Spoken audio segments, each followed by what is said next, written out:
¿Con qué cuestiones concretas te vas encontrando en el consultorio? ¿Eso son cosas que vos advertís a partir de alguna problemática que te van contando? ¿Te van a buscar específicamente porque hay conciencia de lo que está ocurriendo con este tipo de consumos? La realidad es que en pediatría, desde los primeros controles, tratamos de empezar a hacer concientizar a los padres sobre el uso de pantallas, sobre el uso de dispositivos digitales. Lo más importante es el acompañamiento del adulto en el uso de los dispositivos. Si bien hay rangos, edades donde no se recomiendan, por ejemplo, hasta los 2 años no se recomienda dar una pantalla a un niño. Luego de los 2 años es bastante difícil porque estamos en un mundo digital, son nativos digitales, pero lo más importante es el acompañamiento. Lo que sí tratamos de poner énfasis es en las banderas rojas, en las pautas de alarma. Bueno, si mi hijo juega un videojuego o está en redes, cuando uno tiene que pensar que eso puede generar un problema. Cuando le genera ansiedad, cuando ve que antes hacía actividades afuera y ahora no la está haciendo, cuando pasa mucho tiempo de noche jugando y luego tenemos una repercusión en el rendimiento escolar porque no descansa bien. Bueno, ahí tenemos que poner una pausa, poner un freno, habilitar el diálogo y ver qué está pasando para detectar. ¿Qué es lo adictivo que tienen por ahí esos juegos? Bueno, desde ya, ¿no? Aquellos juegos que incluyen las apuestas, pero ¿qué es lo que atrapa principalmente a los chicos? La disposición de las aplicaciones, de los juegos. ¿Cómo es que se genera esa dependencia? ¿Por qué es tan difícil aflojarle? Bueno, la realidad es que los creadores de todos estos dispositivos saben muy bien cómo funciona nuestra parte neuronal, ¿sí? Claro. Entonces, cuando hablamos de una sustancia que genera algún tipo de adicción, un comportamiento que genera un tipo de adicción, lo que nos pasa a nivel neurológico es que cuando hay un estímulo que nos resulta placentero, se libera algo que se llama dopamina. Ajá. Que la dopamina tiene que ver con un neurotransmisor, es una señal nerviosa que cuando uno está expuesto a ese estímulo, genera un placer, genera un recuerdo y quiere volver a repetirlo. Eso pasaría, por ejemplo, con el uso. Ahora, cuando uno quiere repetirlo cada vez más, cada vez más, cada vez más, pasa a ser un abuso. Y cuando ya modifico toda mi vida para tratar de estar lo máximo posible con ese comportamiento, en este caso jugando un videojuego o en una apuesta, ya se convierte en un uso problemático que puede llevar a una adicción. Eso es lo que, bueno, obviamente estas aplicaciones suelen ser muy intuitivas, tienen muchos estímulos, es muy placentero y además tienen como un algoritmo en donde vos no podés parar de jugar. Si ustedes se fijan hoy, los videojuegos en línea, si vos dejás de jugar, perdés, no es que te mantenés Claro. en ese nivel. Antes nosotros cuando jugábamos, no sé, Family, Que Sega, guardaba. se Game guardaba, over y ya, podía, claro. claro, podía ser, o tenía un principio y un final, vos pasabas de un capítulo a otro. Esto es constantemente tener que estar conectado, jugando, desafiando, invitando a otros, porque hoy el mundo digital es un encuentro, sobre todo en los adolescentes. Y quiero hacer una mención en los adolescentes porque los adolescentes tienen un estímulo digamos, más atenuado, que es el impulso. Ellos son más impulsivos, pero eso no va acompañado de un juicio. Entonces, todavía la parte de desarrollo del juicio y demás hace que ellos sean más vulnerables a estas aplicaciones, a estos juegos en línea y estén más en riesgo.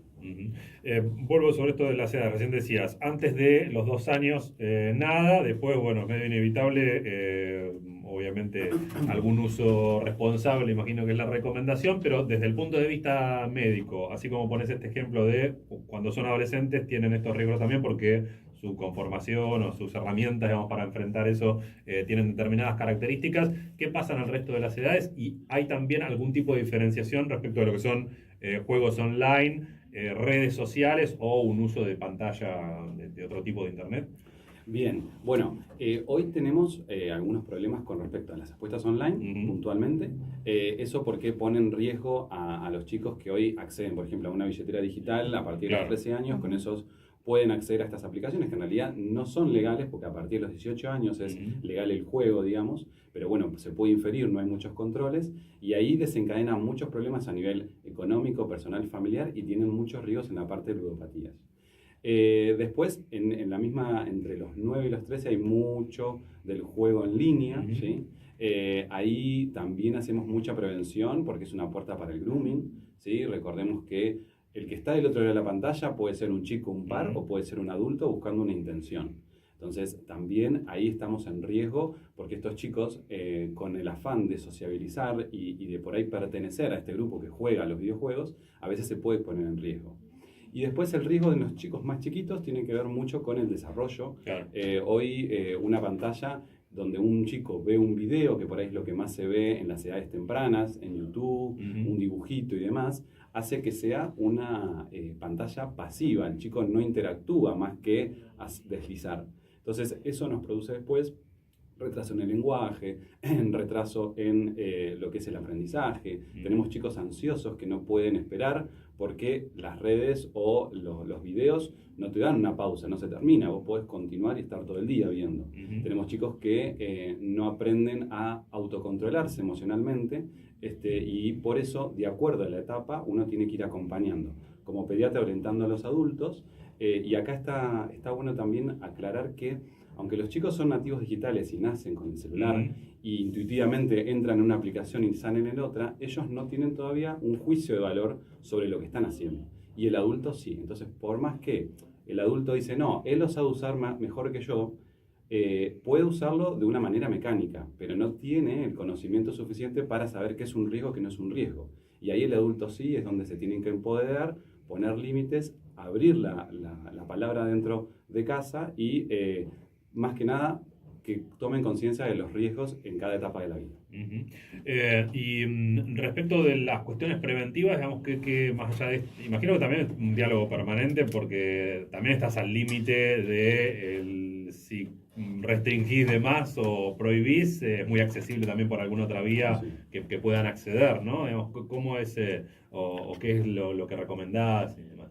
Bueno, en cuestiones de edades, antes de los 2 años yo lo contraindico básicamente. No exponer a pantallas a los chicos de ningún tipo. Las únicas que uno podría negociar es cuando es una videollamada, ¿sí? Que interactúa con un familiar. Bueno, por eso acá se diferencian pantallas activas y pantallas pasivas. Sí. Las activas, cuando hay una interacción, uno, de acuerdo a la edad y de acuerdo al contexto, puede habilitarla. Por ejemplo, una videollamada. Luego, con respecto a el resto de las edades de las pantallas, siempre la idea es que esté el adulto presente, ¿sí? Que nosotros empecemos a darle una autonomía progresiva. O sea, no es damos el celular y ellos hacen lo que quieren, no. La idea es que tengan una autonomía progresiva con el adulto acompañando y viendo que está, para qué lo está utilizando el chico y también participando, porque muchas veces lo importante y lo que yo hablo con las familias no es qué hacemos en las redes o en el celular, sino con quién lo compartimos. Entonces tal vez un video que genere una anécdota, después genera una charla entre el adulto y el niño y eso se genera un recuerdo, hay un feedback, hay una practicidad del lenguaje, hay una practicidad de emociones que si el chico está con la pantalla sola, no. Y después, primero, mucha presencia del adulto, que el adulto consulte, el pediatra consulte a los que hacemos por ahí la parte de salud digital para que se empoderen en esta cuestión de el manejo de redes, el manejo de aplicaciones, que sepan también que hay controles parentales a través de aplicaciones que se pueden utilizar, como para ir transitando este camino juntos, no prohibiendo, sino educando de cómo utilizarlo. ¿Los chicos se aburren menos ahora? ¿Hay algo ahí, como un miedo al momento aburrimiento? Yo creo que hay un miedo a que se aburran, tal cual. Ahí también por parte de los grandes, digamos. Claro. Tal Básicamente. cual. Sí, no podemos, a veces no podemos tolerar que el chico diga me aburro. Bueno, enseguida le buscamos una actividad y si no, celular, ¿no? Y en realidad el aburrimiento es una oportunidad de aprendizaje enorme. Cuanto más chicos son y más se aburren, más se activan los que son los mecanismos de autorregulación, de buscar qué puedo hacer, de buscar soluciones. Eso creo que tenemos que volverlo como a la antigua, donde uno llevaba su juguete o a vos te decías estoy aburrido, bueno, anda al patio. Y en el patio hacías lo que se te ocurra y te pasabas toda la tarde. Creo que tenemos que volver un poco a esos valores y no tenerle miedo al aburrimiento, sino utilizarlo como una herramienta de aprendizaje absoluta. Y respecto de, por ejemplo, bueno, vos decís ansiedad, tiene que ver con eso de la dopamina, de ir entrenando todo el tiempo, que todo tiene que ser ya y tiene que haber un premio inmediato. ¿Qué otro tipo de, sobre todo en adolescentes, ¿no? Porque ahí hablan de situaciones de tristeza, esta idea del miedo a perderse lo que está pasando en las redes, ¿cómo lo abordan? Bueno, tal cual. Como decíamos, hoy y después post pandemia, los adolescentes, la gran mayoría se relacionan en el mundo digital, ¿sí? Con las redes, con el WhatsApp, con Instagram, Snapchat, lo que sea. Ahora, eso genera todo un círculo donde, bueno, yo subo una foto, no tengo los likes suficientes, me genera ansiedad, me genera tristeza, me genera depresión, lo compenso tratando de subir más, exponiéndome un poquito más, y ahí se acercan los riesgos. ¿Sí? Por eso es muy importante que uno cuando inmerse, o digamos, los chicos ingresan al mundo de las redes, lo primero principal es que tengan personas que conozcan, digamos, físicamente, ¿no? Amigos. Y después, lo que tiene que ver con el aprendizaje de, bueno, no todo pasa por las redes, hagamos encuentros presenciales, ¿sí? Como para que eso, también el encuentro social hace que esto que nos parecía tan terrible, que no lo veo porque está en la pantalla, porque no tengo los likes, no es tanto, y eso genera disminución de la ansiedad y demás. Pero sí es cierto que a más tiempo de uso de pantallas de redes, tenemos más problemas de insomnio, más problemas de irritabilidad, más problemas para regular nuestras emociones. Y para pacientes o chicos que tengan algún antecedente de depresión en la familia o algún trastorno mental, podría potenciar y despertar algunos de estos malestares. Y físicamente, obviamente, a futuro, ¿no? Digamos, ¿cuáles pueden ser los riesgos? No sé, pienso desde las articulaciones de las manos, las posturas, cómo... Eso ya lo estamos viendo, ya lo estamos viendo en donde vienen chicos con cefalea. Por ejemplo, la cefalea es una de las dolores de cabeza, es una de las consultas más frecuentes en pediatría, donde uno cuando empieza a indagar un poquito, lo primero que piensa el adulto es, bueno, tiene algo en la cabeza, pero uno cuando empieza después a indagar un poco es un chico que pasa más de 5 o 6 horas en pantalla, donde se va a acostar pero no se duerme enseguida porque se queda con el celu hasta las 1 o 2 de la mañana, después se levanta a las 6, entonces la pantalla me afecta el sueño, es un estimulante constante para la parte cerebral, no me concentro después y eso repercute en bajo rendimiento escolar, estado de ánimo un poco más depresivo porque uno está cansado, no tiene ganas de salir, eso favorece el encierro. Entonces entramos en un círculo virtuoso donde a veces es muy difícil salir. Acá el documento también entiendo que se plantea como una cuestión interna, ¿no? Digamos, específicamente a los y las pediatras, presten más atención a esto. ¿Qué nivel de desarrollo hay en cuanto a formarse, a trabajar estos temas? Bueno, hay un gran trabajo que están haciendo desde la subcomisión de TICS de la SAP Central. Está la doctora Pedroso, que hace años que viene trabajando en esto, y la realidad es que por suerte cada vez hay más formalidad y más conocimiento en los pediatras en esto. Es cierto que la asistencia a veces nos desborda, en un control a veces no se puede abordar todos los temas, entonces uno trata de pregonar que demos un espacio. Bueno, hoy llegamos hasta acá, pero venite la semana que viene y charlemos esto. Preguntémosle a los chicos. Yo, a veces cuando el tiempo apremia, tratamos de, bueno, el examen físico, preguntarle, bueno, ¿qué haces con las redes? Alguna vez, como por lo menos preguntas gatillantes, alguna vez alguien te preguntó algo íntimo, o esto de conoces a las personas con las que estás, con las que tenés interacción virtual, las conoces presencialmente, o con el tema de las apuestas en línea, si alguna vez utilizó estas aplicaciones. Por ahí son algunas preguntas filtro o banderas rojas que le decimos que en el consultorio nos pueden gatillar después hacer una consulta específica de eso. Por suerte esto está avanzando, creo que hay que darle más espacio, pero desde la SAP se hace un gran esfuerzo para que los pediatras estén más formados y puedan llevar un conocimiento de calidad a los padres. Imagino también que es interdisciplinario, ¿no? En algunos otros temas, sí. Psicólogo. Sin duda, sin duda. Por ahí el pediatra tiene el beneficio de ser un poco el médico de la familia, porque uno generalmente cuando elige al pediatra suele repetir, por ahí no es tanto como el adulto, que por ahí es un poco más cambiante. Entonces ahí tiene primero la posibilidad de prevenir, después de detectar a tiempo y en el caso de detectar poder armar el equipo, ¿no? Sí, por supuesto necesitas psicólogos, cuando ya se genera un problema, un consumo problemático, ¿sí? Otras disciplinas que hay que trabajar en forma conjunta. ¿Y ahí cómo son los abordajes ante un consumo problemático o una adicción? Bueno, ahí hay que hacer un abordaje individual con el chico, por qué está pasando, un abordaje familiar y a veces está también grupal, ¿no? Porque muchos de los factores vienen desde el propio ámbito, digamos, de pares o escolares también. Entonces también se trabaja con las escuelas en ese sentido.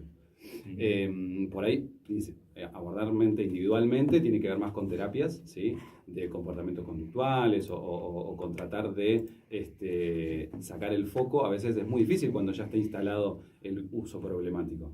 Después trabajar con la familia para la contención y los límites y con la comunidad para concientizar sobre esta situación. Claro. Oye, en política pública, regulaciones, ¿qué otros aspectos harían falta? Entiendo que no debe ser lo más favorable. En realidad es un problema general, ¿no? Pero salvo la cuestión de la ludopatía, que estuvo ahí como en auge hace algunos meses Sí. y muchos proyectos que no se terminaron de resolver. ¿Qué falta? ¿Qué se está planteando? Bueno, vos pensás que justamente todos estos dispositivos están pensados para una población justamente que consume, que además, consume me refiero al de no meterse en redes y Sí. eso, ¿no? Que, digamos, consume, que además tiene esta mayor capacidad de generar como situaciones placenteras. Ujú. Entonces, se necesita una muy buena decisión para decir, bueno, vamos a controlar el uso de pantallas, el uso de redes. En Argentina todavía estamos bastante lejos con respecto a, por ejemplo, el uso de celular en las escuelas. Hay países en otros lados del mundo donde ya vuelven a las formas tradicionales, donde no es necesario por ahí constantemente el celular. Hay algo, por ahí en Ciudad de Buenos Aires tiene también alguna experiencia sobre esto de restringir un poco el uso de pantallas en la escuela. Y después no hay ninguna legislación, si es la pregunta, con respecto a prevenir estas situaciones. Puntualmente lo de ludopatía simplemente nos dice, bueno, hasta los 18, a partir de 18 años es legal, pero en menores no, pero no hay ningún marco regulatorio o mayores controles para que los chicos no falseen los datos y accedan Claro. a estas aplicaciones. Ahora es interesante lo que vos decías, si vos mirás los casos más avanzados de algunos otros países que han tomado decisiones, por ejemplo, en la cuestión de la educación, han probado incorporarlo y hoy están dando marcha atrás. Tal cual. De hecho, en Ciudad de Buenos Aires también habían tenido una experiencia de las aulas virtuales, el celular y demás. O sea, lo pongo como ejemplo porque es en Argentina y ahora en algunas instituciones están restringiéndolo. Ni hablar en países como Finlandia, donde los chicos van, dejan el celular en un locker y lo sacan para cuando vuelven. ¿Pero por qué? No porque digamos, el mundo digital sea malo, sino porque hoy el exceso de ese consumo está teniendo problemas graves con respecto al aprendizaje y a las situaciones emocionales de los chicos.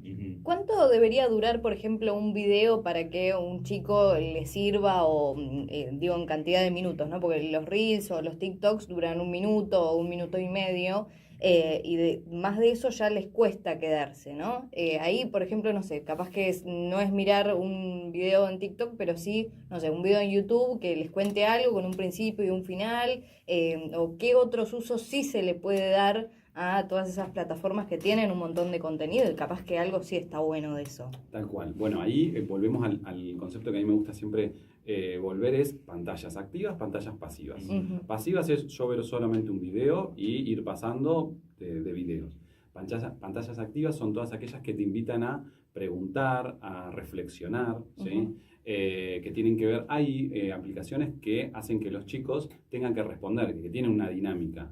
Ese tipo de pantallas, obviamente después de los 2 años, y acompañada del adulto y en un tiempo determinado, uno puede utilizarlas porque tienen que ver con incentivar lenguaje, imágenes, Uh-huh. ¿sí? Eso sí. También hoy hay un auge muy interesante sobre lo que es la gamificación de la salud y es utilizar los videojuegos con digamos, con un índole de prevención de la salud. Entonces, existen algunas experiencias. En Argentina, por ejemplo, el Hospital Italiano de Buenos Aires desarrolló un videojuego para que los chicos aprendan cómo es un quirófano cuando tienen que ir a operarse, ¿no? Ajá. Entonces, los chicos a través de un juego ya van conociendo la sala de operación, el anestesista, la mesa, por ejemplo, donde están los utensilios. Entonces, eso es lo que se llama gamificación de la salud, donde es una pantalla activa, al chico lo está formando, lo está haciendo conocer y además le baja la ansiedad. Entonces, hay algunas experiencias, yo creo que hay que ir para ese lado. Me parece que restringir y decir, no, tenemos que volver a lo de antes, es imposible. Estamos hoy en un mundo digital. Los chicos que nacen hoy son nativos digitales y los de hace 10 años también. Ahora lo que tenemos que hacer es acompañamiento del adulto, ¿sí? Siempre, y, digamos, pautas claras, hablar en casa sobre esto y desde la parte por ahí de la gobernanza, utilizar esta tecnología en pos del beneficio de los chicos y de la salud, ¿no? Ahora pensaba con esta pregunta también, en el caso, por ejemplo, de TikTok es lo extremo, ¿no? Porque vos ahí tenés no solamente esa continuidad de un video atrás del otro, sino o sea, llegás a ¿Qué llega a interpretar el cerebro La de un genera- video tan cortito? Esos sonidos tan saturados o fragmentitos de canciones que a los pibes, digamos, te cantan la secuencia de fragmentos de múltiples canciones, Sí. ni siquiera una, ¿no? Vos sabés que le dicen la generación de los 30 segundos, o sea, más de 30 segundos Ujú. es un montón. Pero ahí que hay, entendiendo también que el que arma ese algoritmo, esa red social, comprende todas esas Por supuesto. cuestiones, ¿qué está pasando adentro de esa cabecita? De chicos y grandes, Sí, ¿no? tal cual. Vos fíjate que cada vez más, los videos son cada vez más cortos, Ujú. porque tienen que ver con esto de aumentar la cantidad de consumo de videos, aumentar la cantidad de consumo de imágenes. ¿Sí? Antes vos en Instagram veías una imagen, ahora puedes subir como 30. Y tiene que ver con este patrón que es propio de cualquier tipo de consumo problemático, ya sea un comportamiento de consumo de una imagen, de un video o de una sustancia. Ujú. Entonces, arrancás por 1, después 3, después 5, después 10 y eso genera que el cerebro necesite cada vez consumir más cantidad para llegar a una situación placentera. Ujú. Por eso es que los videos duran cada vez menos y vos necesitas cada vez consumir más para llegar a una satisfacción, si querés, en el uso de esa red social. Claro. Diego, muchísimas gracias por la visita. No sé si queda alguna más, May. No, solo desesperación Hay y esperanzas. ansiedad. Dice que hay esperanza. Hay esperanzas. Veremos. Bueno, muchas gracias a ustedes. Estás entrampado permanentemente, ¿no? Porque la escuela que te dice por un lado que no, pero después hay tareas que sí. Si vos querés poner algún tipo de restricción, después el grupo, hay otros padres o madres que habilitan tal o cual cosa, por lo cual es bien complejo poder equilibrar todo eso, ¿no? Es complejo. Yo creo que mucha gente está haciendo muchas cosas. Mm. A veces no estamos en contacto y eso es lo que hace que el discurso sea muy heterogéneo. Pero la realidad es que lo más importante sería que haya como una coordinación de esta información, ¿no? Que haya una bajada de salud, una bajada de educación en conjunto para que desde las distintas áreas, educación, salud, familia, podamos hacer un buen uso de estas situaciones. Claro, escuchaba los otros días un caso, decía, bueno, en realidad como que la mayor parte de los padres y madres de un curso no estaba de acuerdo, pero como tampoco había una discusión más general, todos iban actuando porque, bueno, yo no quería, pero queda afuera, y al final terminaron todos los pibes y pibas con los celulares, ¿no? Claro, tal cual, sí, sí. A veces uno peca de las experiencias propias o de lo que puede, básicamente. Yo siempre digo que a veces uno hace lo que puede, no lo que quiere. Y en ese poder, uno como agente de salud lo que tiene que hacer es empoderarlo con información para que pueda de una manera más sana, digamos, ¿no? Diego Carletti, pediatra especializado en salud digital, muchísimas gracias. Gracias a ustedes por el espacio.